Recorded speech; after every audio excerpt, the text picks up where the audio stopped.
Good morning, Utah. Time is currently 7:11 on this Tuesday morning. Your weather headlines include the flood alerts remaining. We'll get to that first, but for today, weather-wise, be looking at mostly dry conditions. It will be warm and breezy. There will be slight chances for a few showers and thunderstorms, but the chance for wet weather will start to increase really by the time we get into tomorrow.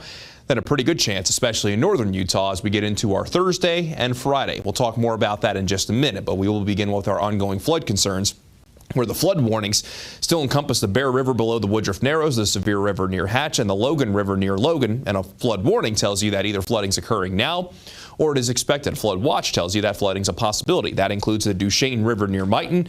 And the flood advisories typically mean that minor flooding is ongoing or that waterway could climb above action stage. Bear River near Corinne, the Duchesne River near Ranelagh, and the South Fork of the Ogden River near Huntsville. Now, on the other side of the coin, with our ongoing flood concerns, is that our waterways, they are beginning to climb when it comes to our lakes and our reservoirs. Willard Bay, Deer Creek, and Jordanelle Reservoir all around 90% full, which basically means they are full. You love to see it. Lake Powell, though, definitely lagging behind, only 30% full. But when you compare this to just a couple of months ago, it was only 22% full, and Lake Powell is almost around 40 feet gained from this time last month. So we're talking about significant rises even for Lake Powell. Rockport Reservoir at 62.17% full, while Strawberry Reservoir closing in on 85% full. So our reservoirs are looking a lot better, especially compared to this time last year. And the reason why is because of all that snow melt, and there's still a decent amount of snow up at Solitude. Big Cottonwood Canyon, a beautiful sunrise underway across the Wasatch this morning, and even some beautiful sunrises down in southeastern Utah. The view from Monument Valley doesn't really get much better than that. Temperatures are mainly ranging in the 50s and 60s out there. Heber City lagging behind just a little bit, sitting at 41, so you probably want the sweater as you head out the door there. For most other locations, you should be fine with the t-shirt as you head out the door. On the satellite and radar, things are mostly calm. Got a few passing clouds moving through southwestern Utah, mostly dry conditions with maybe a few spotty showers over towards Elko County and northeast Nevada. But when we expand the view a little bit, we have a high pressure to our east. That's the main controlling factor in our weather. But there's an upper level low pressure off the California coast.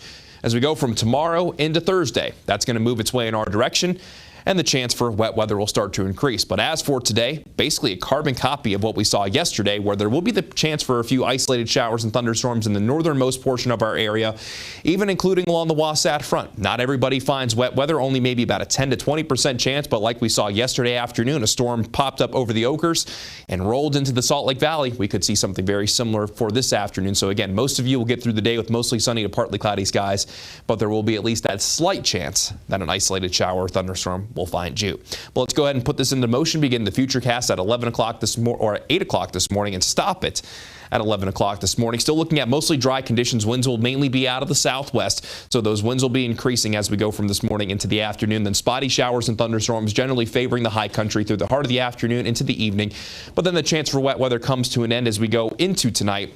As we lose the daytime heating, we could see maybe a few passing showers in the eastern portion of the state during the overnight hours. But as that system works its way towards us for our Wednesday, we'll be looking at a better chance for those showers and thunderstorms, generally favoring northern Utah and western Utah. And that'll just begin our unsettled pattern, especially in the northern half of the state. That's going to continue throughout the rest of this work week into the upcoming weekend. But by Thursday into Friday, more scattered in nature and still holding on to that isolated potential into and through this upcoming weekend. Your hourly forecast along the Wasatch Front in Salt Lake City after our mild start.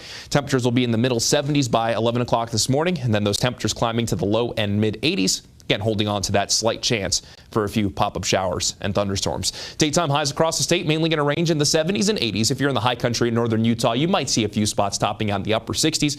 And we'll also see a daytime high of 69 degrees in Evanston, then down in central Utah, 88 for Green River, 76 for Emory, 78 degrees in Fillmore, 79 for Richfield, then down south, a daytime high of 78 in Blanding, 79 in Escalante, 68 in Bryce Canyon, 77 in Beaver, 76 in Enterprise, and a daytime high of 90 degrees in St. George, which is very seasonal for this time of year, but with more of a straight southerly wind the next couple of days, that upslope flow will result in slightly cooler temperatures. Slight chance for our Wednesday, and then looking at mostly dry conditions on Thursday, bringing back that slight chance Friday into Saturday. Then along the Wasatch Front, a slight chance for today. Then it's isolated showers and thunderstorms on Wednesday, then an even better chance Thursday into Friday as those daytime highs dial back into the 70s, and we'll hold on to that isolated potential into and through this upcoming weekend as daytime highs rebound to the middle 80s by next Monday.